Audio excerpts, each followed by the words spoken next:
Hello friends, welcome in our English online lecture. Today we are going to learn manners and etiquettes through the beautiful lesson that is on saying please, written by A.G. Gardner. A.G. Gardner,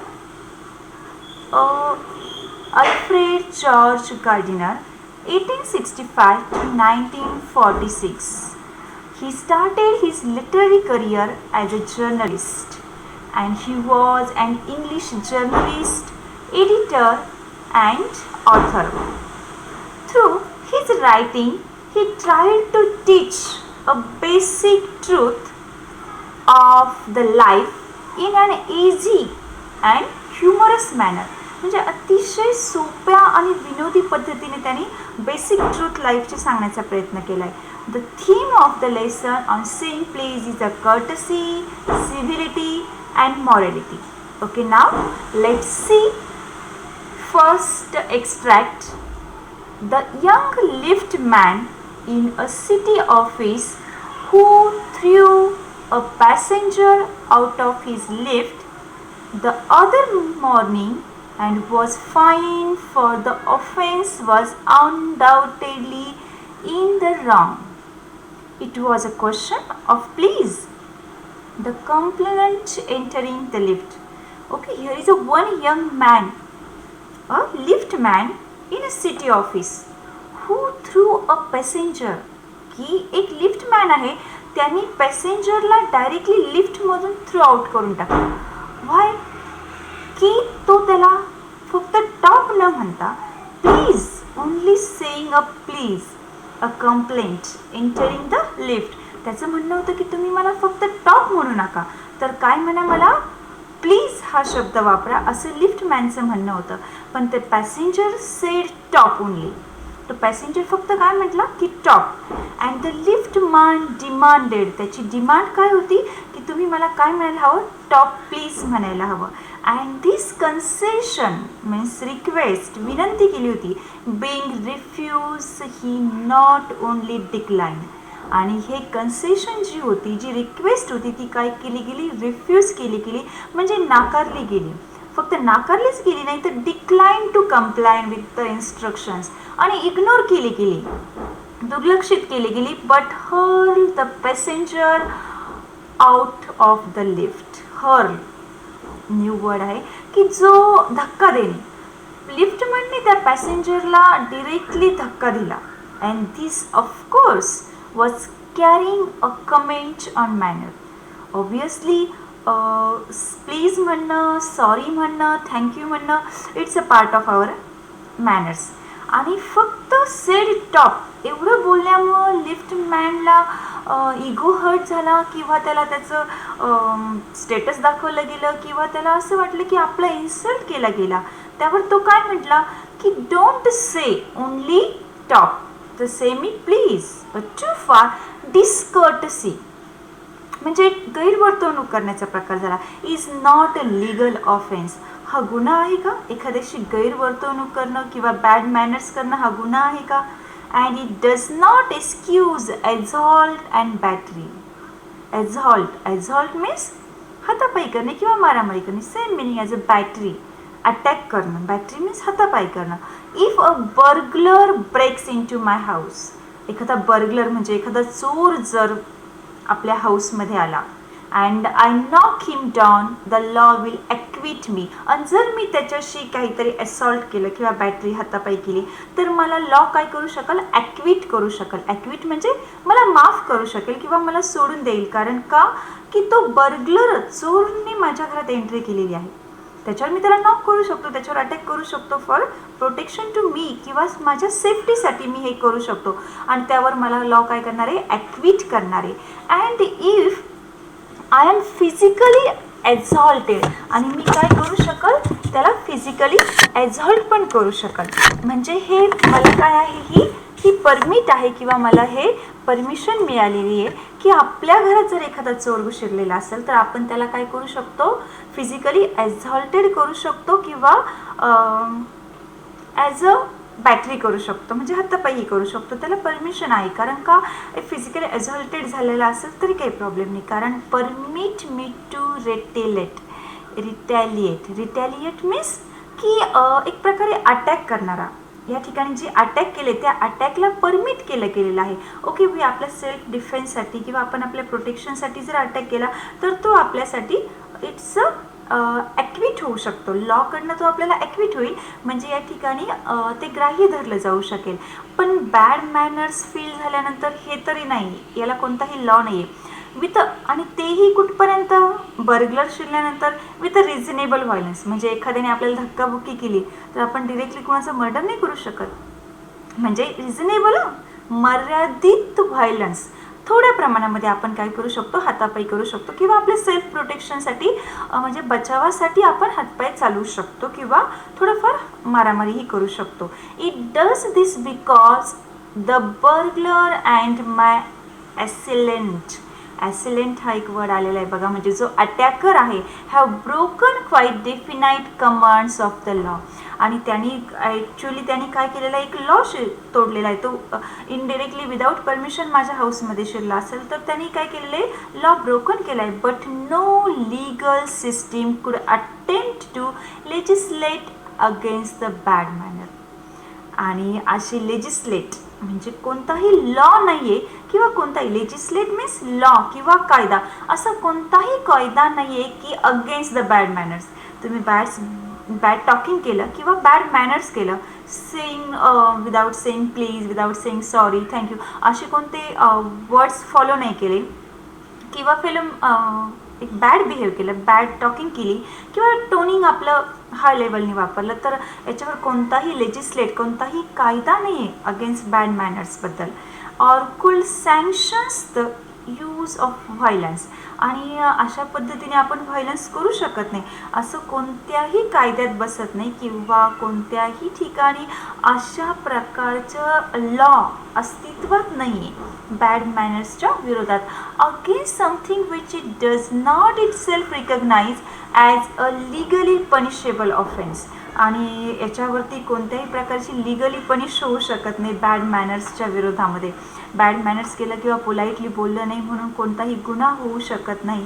and our sympathy with a liftman. Okay, आपली sympathy असू शकते लिफ्टमॅनबद्दल, की त्याला थोडंसं feel झालं असेल, त्याला त्याचं स्टेटस दाखवल्यामुळं त्याला ते वातावरण, किंवा तो फिजिकली हर्ट न होता मेंटली हर्ट झालेला असेल, तर त्याबद्दल आपण सिम्पॅथी व्यक्त करू शकतो. But we must admit that the law is reasonable. Law हा रिझनेबल आहे. It would never do if we were at liberty to box the people's ears, because to box means fight करणे, to fight with a fist. म्हणजे अशा पद्धतीने आपण कोणत्याही क्षुल्लक म्हणजे बॅड मॅनर्सबद्दल कोणताही लॉ नसल्यामुळं आपण डिरेक्टली फाईट करू शकत नाही. मग असे तर भरपूर बॅड बिहेव करणारे, बॅड मॅनर्स करणारे भरपूर जण भेटतात. मग प्रत्येकाबरोबर ते टू बॉक्स मीन्स फाईट करणं पॉसिबल आहे का? मग जर असं प्रत्येकाबरोबर जर फाईट करत राहिलं, टू बॉक्स म्हणजे years, people years, because actually या ठिकाणी आपले ऑथर सांगतात की बॅड मॅनर्स बिहेव करणारे भरपूर असतील, खूप जणं भेटत असतील, पण प्रत्येकाबरोबर हातापायी करणं, प्रत्येकाला आपण हाणामारी करणं, किंवा ह्या गोष्टी बॅटरीज किंवा अझल्ट फील करणं, इट्स नॉट करेक्ट. किंवा हा कोणताही लॉ परमिट करू शकत नाही, किंवा असा कोणताही कायदा नाही की कोणीतरी आपल्याशी बॅड बिहेव केलं तर त्याच्यावर लिगली अगेन्स्ट ॲक्शन घेता येऊ शकते, असं कुठेही नाही आहे. So that's why legally punishable offence असण्यासाठी त्याला रिझनही तसं असावं लागतं, ते रिझनेबल असावं लागतं. लॉ इज अ रिझनेबल, की त्याला तसं कारण असावं लागतं, तर लॉ आपल्या बाजूने उभा राहू शकतो. नाव the next one author says that की फक्त saying a thank you, don't say a please, ह्या गोष्टीवरती इतकं बॅड बिहेव करणं किंवा डायरेक्टली स्क्राउल करणं, because never do if we were at a liberty to box people's ears, because we did not like their behaviour.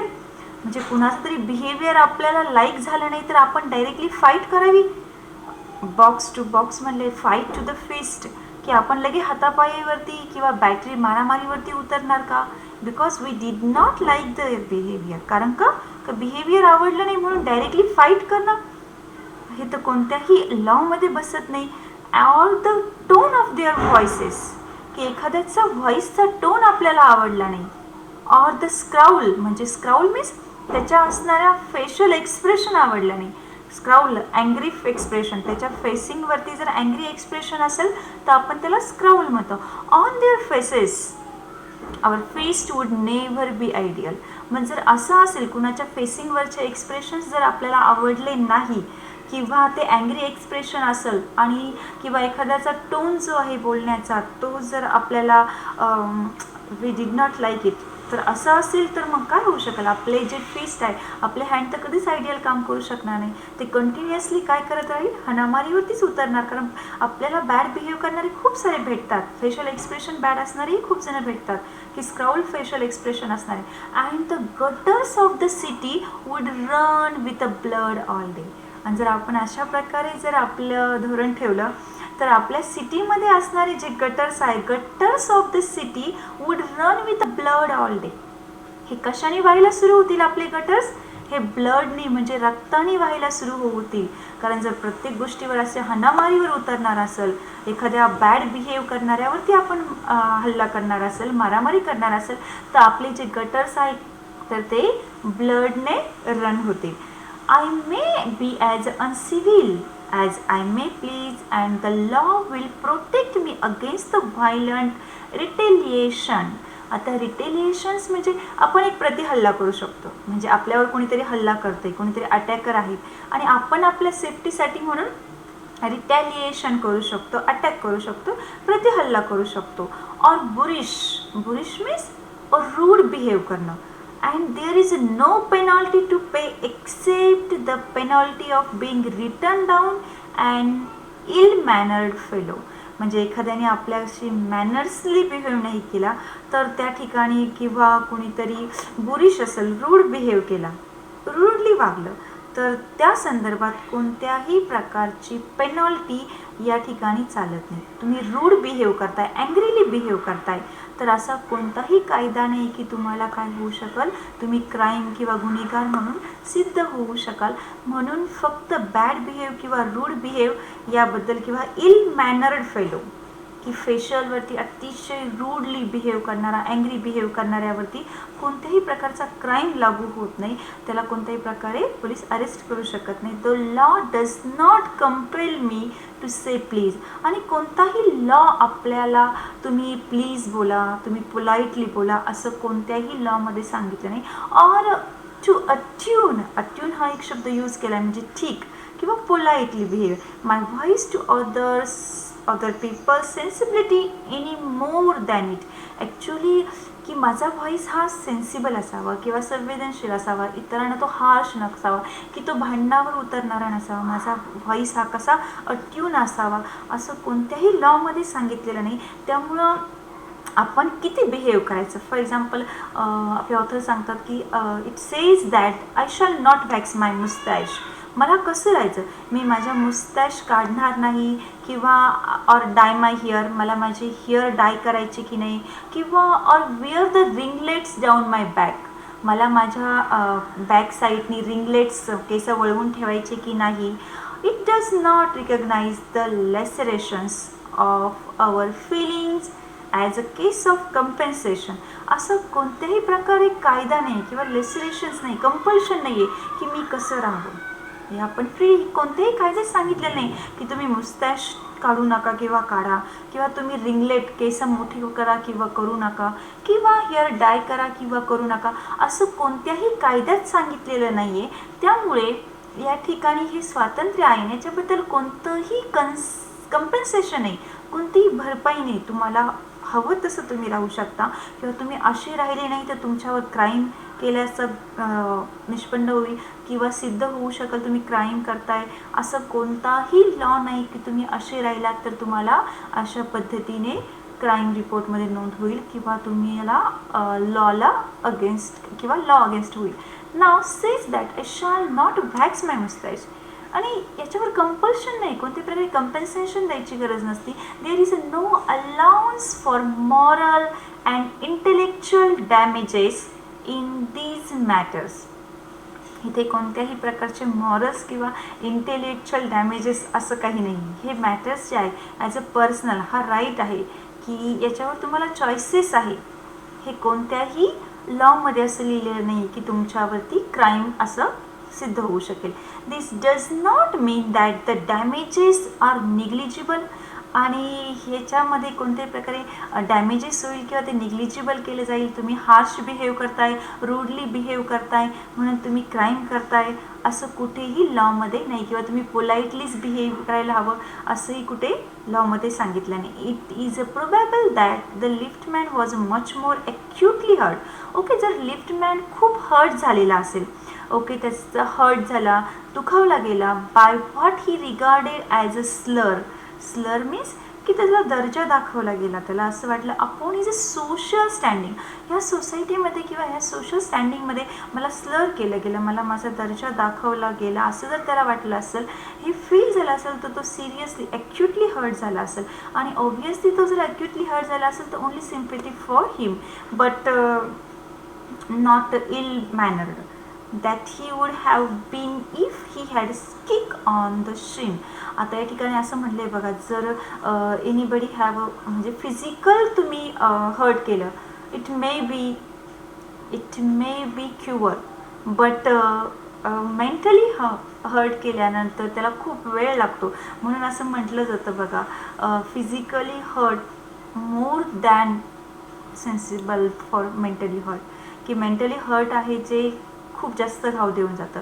For which I could have got a legal redress legal redress असं म्हणले बघा. Redress म्हणजे की ज्या पद्धतीने pain for kick, एखादी kick मारली असेल त्याचा जो पेन असतो, लीगल रेड रेस असं म्हणलेलं आहे बघा, की त्यात जो त्रास आहे, एका किक मारल्यानंतर होणारा जो त्रास आहे, रेड रेस असा शब्द वापरला आहे. The pain of the kick on the shin. Shin म्हणजे a leg below the knee, की गुडघ्यापासून खाली त्या ठिकाणी जी किक मारली, shin soon passes away, but the pain of wound of our self respect. पण ती जखम काय होऊ शकते, बरी होऊ शकते. पण जेव्हा सेल्फ रिस्पेक्टवरती घाव होतो, सेल्फ रिस्पेक्ट दुखावला जातो किंवा इगोवरती घाव होतो, तर तो लवकर क्युअर व्हायला वेळ लागू शकतो. आवर व्हॅनिटी म्हणजे प्राईड किंवा आपला ego may poison or the whole day. बघा, एखाद्याने हर्ट केलं गेलं तर काय होऊ शकतं, म्हणजे व्हॅनिटी, आवर इगो किंवा गर्व, आपला जो प्राईड आहे त्यावर जर ऑब्वियसली घाव घेतला गेला तर आपला दिवसभर होल डे आपण काय होऊ शकतो, आपला दिवस खराब राहू शकतो. म्हणून त्या ठिकाणी पॅसेंजरनी काय केलं, throwing the author his wound out of the lift. Brooding over, बघा ब्रुडिंग ओव्हर एक शब्द आलेला आहे, म्हणजे पूर्ण दिवसभर तो ब्रुडिंग ओव्हर होऊ शकतो. म्हणजे काय होऊ शकतो की दिवसभर ॲनेक्सिटी फील करू शकतो, अतिशय दुःखी फील करू शकतो. And the insult by the hour and visiting his wife in the evening as the only way of restoring his equilibrium. Equilibrium word आलेला आहे बघा, म्हणजे की बॅलन्स करणे.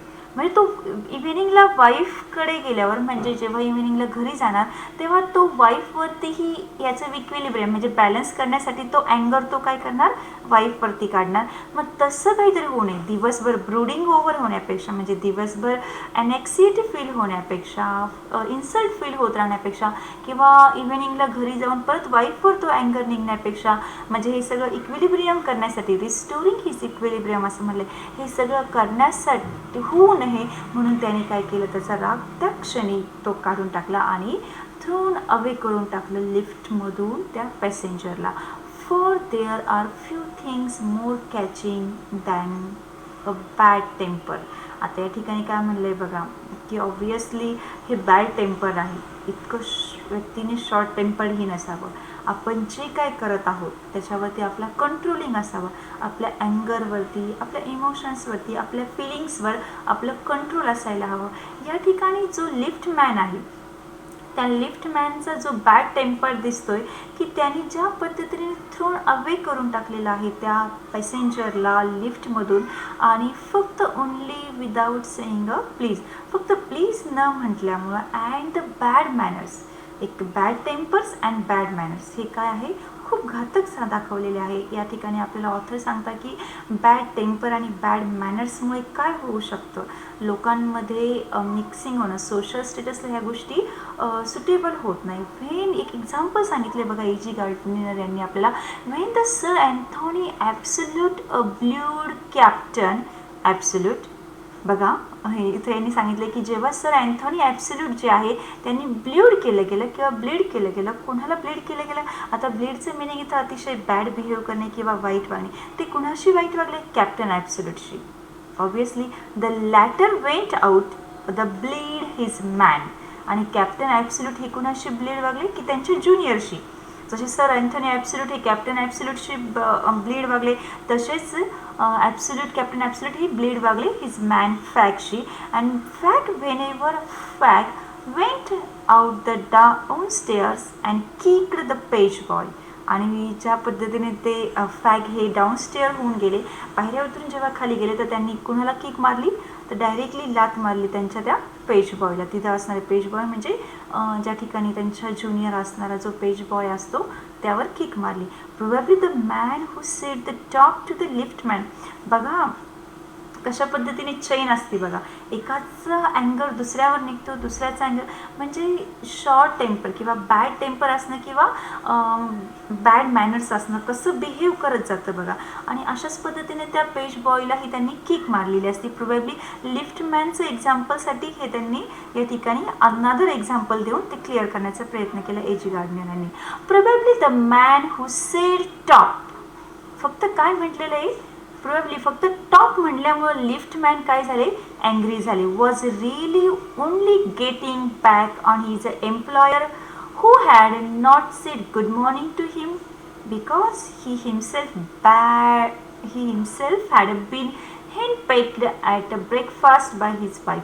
बघा कदाचित ते पॅसेंजर का बरं असं म्हटले असतील, का फक्त टॉप म्हटले असेल, तेही खूप रागावलेले असेल. कशामुळे रागावलेले असेल की त्यांचे बॉस जे आहे ते त्यांना काय म्हटले नाही, गुड मॉर्निंग म्हटले नाही, रिप्लाय दिला नाही. आणि बॉसही का रागावलेले असेल, का बरं गुड मॉर्निंग म्हटले नसेल, तर हॅड बीन आयसोलंट म्हणजे की ज्या पद्धतीने एकाकडून दुसऱ्याकडे जो पास होत जातो, insolent because the housemaid had answered her back. आणि असं होऊ शकतं की वाईफलाही जी हाऊसमेड आहे ती बॅक बोलली असेल, किंवा जो कुक आहे, infect the word with our ill humours. बघा बॅड मॅनर्स कसे इन्फेक्ट होत गेले, एक इन्फेक्शन्स आहे हे, एकाकडून दुसऱ्याला, दुसऱ्याकडून तिसऱ्याला, असं. म्हणजे ज्या पद्धतीने मेड आहे, नंतर कुक आहे, नंतर वाईफ आहे, नंतर बॉस आहे, बॉसकडनंही पॅसेंजर्स आहे, आणि पॅसेंजर्सकडनं तो लिफ्टमॅनकडं. म्हणजे अशा पद्धतीने काय काय होत गेलं, हे इन्फेक्ट होत गेलेलं आहे जे अँगर जे आहे. म्हणजे poison stream of the general life than all the crimes in the calendar. बघा हे कसं काम करते, का पॉयझनप्रमाणे काम केलेलं आहे या ठिकाणी. म्हणजे स्ट्रीम म्हणजे एक साखळी तयार झालेली आहे की ज्या पद्धतीने एकाकडून दुसऱ्याकडून, जसं कुककडनं मेडकडनं कुककडे, कुककडनं वाईफकडनं, वाईफकडनं बॉसकडे, बॉसकडूनही ते परत आपल्या एम्प्लॉईकडे, आणि एम्प्लॉई म्हणजेच पॅसेंजर्सकडे, आणि पॅसेंजरकडून ते लिफ्टमॅनकडे, कसं पास होत गेलं. इथे असं म्हणलं आहे बघा, general life than all the crimes in the calendar. कॅलेंडरमध्ये म्हणजे वर्षभरामध्ये जेवढे क्राईम्स होतात ते तेवढे पॉयझनस नसेल, किंवा ते जेवढे घातक नसेल, तेवढे क्राईम्स कशातून होऊ शकतात की ह्या मेंटली हर्टिंगमधून होतात. For example here is a one wife, another example, one wife who gets a black eye from an otherwise good natured husband. आता एक वाईफचं एक्झाम्पल सांगितलेलं आहे का हजबंड हा अतिशय गुड नेचर पर्सन आहे. Are 100 who live the life who martyrdom under the shadow of Morse temper. आता या ठिकाणी असं सांगितले बघा की रागाच्या भरामध्ये शॉर्ट टेम्पर काय होऊ शकतं, म्हणजे हजबंडचं नेचर खूपच गुड नेचर पर्सन आहे, पण अँग्री होऊन त्याने काय केलं, वाईफचा आईज हा ब्लॅक केला, काहीतरी प्रकारे बॅड बिहेव करू. आणि अशा प्रकारे लेखक सांगतात की अशा भरपूर वुमन्स आहेत किंवा लेडीज आहेत की त्या अशा पद्धतीने लाईफ मॉर्स टेम्परमध्ये राहतात. म्हणजे मॉर्स म्हणजे अतिशय दुःखी जीवन जगत असतात. But all the same the law cannot become the guardian of our. अशा पद्धतीने लॉ कोणत्याही प्रकारे गार्डियन करू शकत नाही. या ठिकाणी पर्सनल मॅनर सांगितलेले आहे की कोणीतरी बॅड बिहेव करणं, बॅड मॅनर्स वापरणं, कोणीतरी रागावणं किंवा अँग्री होणं, याच्या विरोधात कोणत्याही प्रकारे लॉ आपल्याला काय करू शकत नाही, गार्ड करू शकत नाही.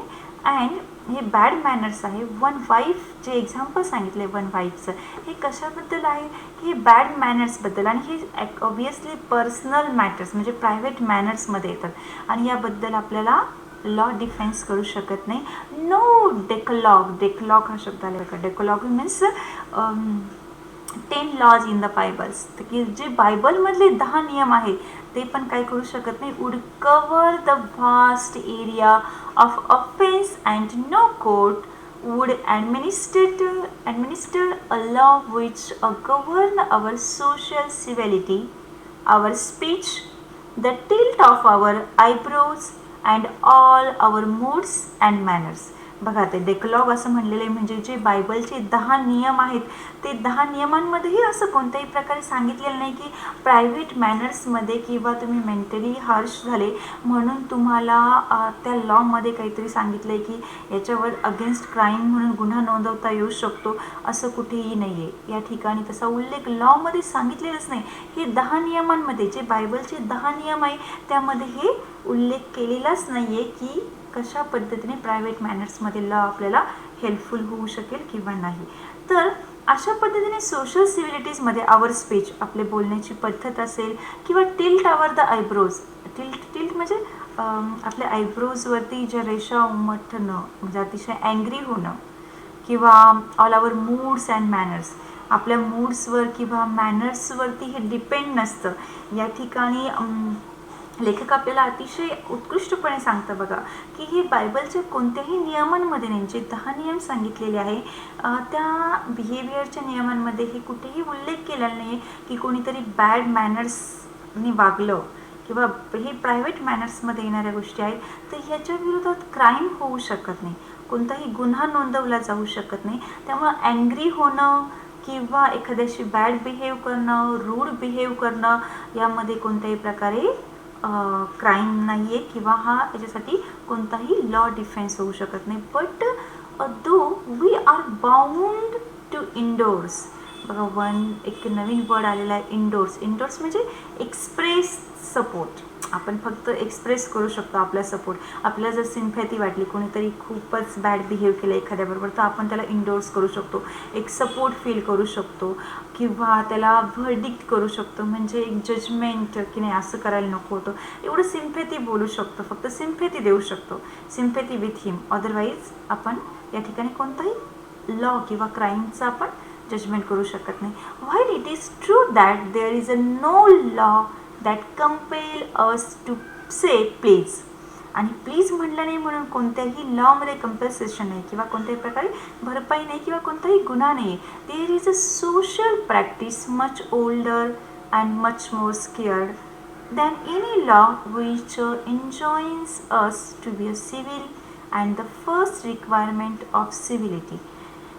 आता या ठिकाणी बघा सांगितलं आहे की आपण सोसायटीमध्ये राहताना किंवा पब्लिकमध्ये राहताना, पब्लिक प्लेसमध्ये वावरताना आपण कसं बिहेव करावं, ॲज अ सोशल प्रॅक्टिस असते बघा.